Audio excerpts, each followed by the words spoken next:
The Leavenworth Case, by Anna Katharine Green. Book 1. The Problem. Chapter 1. A Great Case. A Deed of Dreadful Note. Macbeth.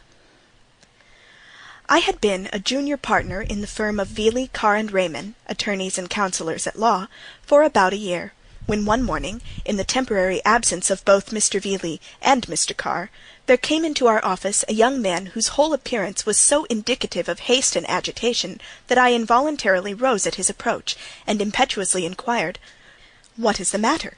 You have no bad news to tell, I hope." "I have come to see Mr. Veeley. Is he in?" "No," I replied. "He was unexpectedly called away this morning to Washington. Cannot be home before tomorrow. But if you will make your business known to me—" "To you, sir?" he repeated, turning a cold but steady eye on mine.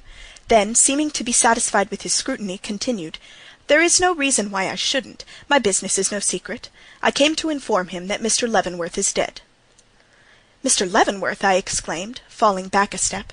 Mr. Leavenworth was an old client of our firm, to say nothing of his being the particular friend of Mr. Veeley. "Yes, murdered.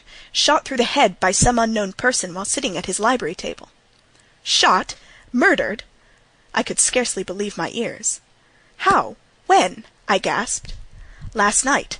At least, so we suppose. He was not found till this morning. I am Mr. Leavenworth's private secretary," he explained, "and live in the family. It was a dreadful shock," he went on, "especially to the ladies." "Dreadful," I repeated. "Mr. Veeley will be overwhelmed by it."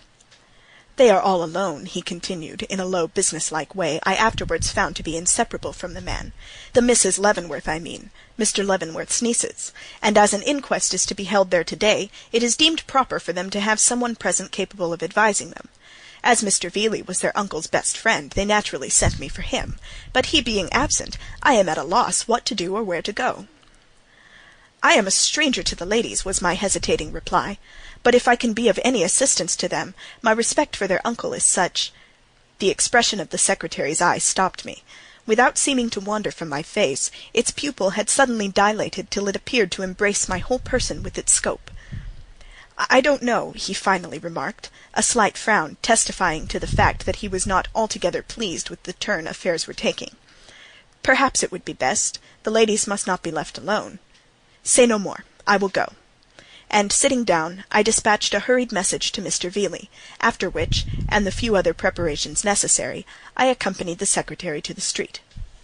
"Now," said I, "tell me all you know of this frightful affair." "All I know? A few words will do that. I left him last night sitting as usual at his library table, and found him this morning seated in the same place, almost in the same position, but with a bullet hole in his head as large as the end of my little finger." "Dead?" "Stone dead." "Horrible!" I exclaimed. Then, after a moment, "Could it have been suicide?" "No, the pistol with which the deed was committed is not to be found." "But if it was a murder, there must have been some motive. Mr. Leavenworth was too benevolent a man to have enemies, and if robbery was intended—" "There was no robbery," he again interrupted. "The whole affair is a mystery." "A mystery?" "An utter mystery." Turning, I looked at my informant curiously. The inmate of a house in which a mysterious murder had occurred was rather an interesting object. But the good-featured and yet totally unimpressive countenance of the man beside me offered but little basis for even the wildest imagination to work upon, and glancing almost immediately away, I asked, "Are the ladies very much overcome?" He took at least half a dozen steps before replying. "It would be unnatural if they were not." And whether it was the expression of his face at the time, or the nature of the reply itself, I felt that in speaking of these ladies to this uninteresting, self-possessed secretary of the late Mr. Leavenworth, I was somehow treading upon dangerous ground. As I had heard they were very accomplished women, I was not altogether pleased at this discovery. It was therefore with a certain consciousness of relief that I saw a Fifth Avenue stage approach. "We will defer our conversation," said I. "Here's the stage." But once seated within it, it was soon discovered that all intercourse upon such a subject was impossible. Employing the time, therefore, in running over in my mind what I knew of Mr. Leavenworth, I found that my knowledge— Sample complete. Ready to continue?